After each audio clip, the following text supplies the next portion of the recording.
Hello बच्चों, let's read the question and the question says optical fibre are based on option A total internal reflection, option B refraction and option C dispersion and option D none of this. Basically इस question को solve करने के लिए जो concept use होगा कि concept to solve this question is, हम लोग पहले कि ऑप्टिकल फाइबर के बारे में समझे कि ऑप्टिकल फाइबर होता क्या है।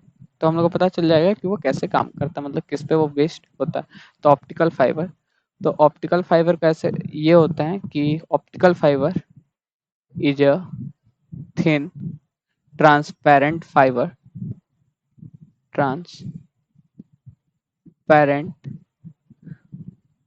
Fibre usually made up of usually made of glass or plastic,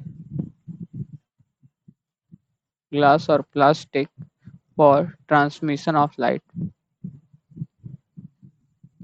transmission of transmitting light ऐसे लिख सकते हैं, ट्रांसमिटिंग लाइट।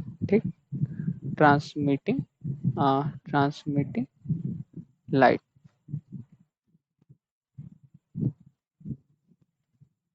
Transmitting light. ठीक, और ये काम कैसे करता है, तो अगर हम लेट से ये हम लोग अगर ले लें, ये हम लोग के पास ऑप्टिकल फाइबर है, तो अगर हम लोग इसके अगर एक एंड पे अगर कोई लाइट इंसिडेंट होती है जो कि क्रिटिकल एंगल से ज़्यादा हो, मतलब कि ये अगर एंगल थीटा है, अगर थीटा इज ग्रेटर देन, मतलब कि हम लोग ऑप्टिकल फाइबर में ऐसा कंडीशन नहीं रखते हैं कि जो लाइट इंसिडेंट हो रही है वो क्रिटिकल एंगल से ज़्यादा हो, तो क्या होता है कि ये इसका रिफ्लेक्टिव इंडेक्स इतना ज़्यादा होता है कि वो जो लाइट होती है वो रिफ्रैक्ट होने के बजाय वो अंदर ही रिफ्लेक्ट हो जाती है।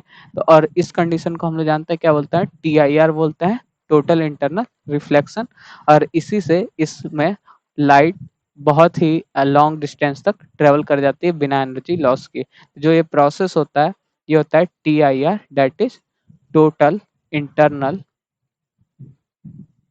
Internal reflection reflection. तो अगर हम लोग देखें तो क्वेश्चन में पूछा है कि optical fibre are based on, तो हम लोग को आंसर मिल गया कि जो बेस्ड होता है वो टोटल इंटरनल रिफ्लेक्शन TIR पे होता है। तो अगर हम लोग ऑप्शन देखें तो जो ऑप्शन ए है उसमें उससे मैच करा, so the final answer is option A, total internal reflection. Hope you understand it well, all the best, thank you.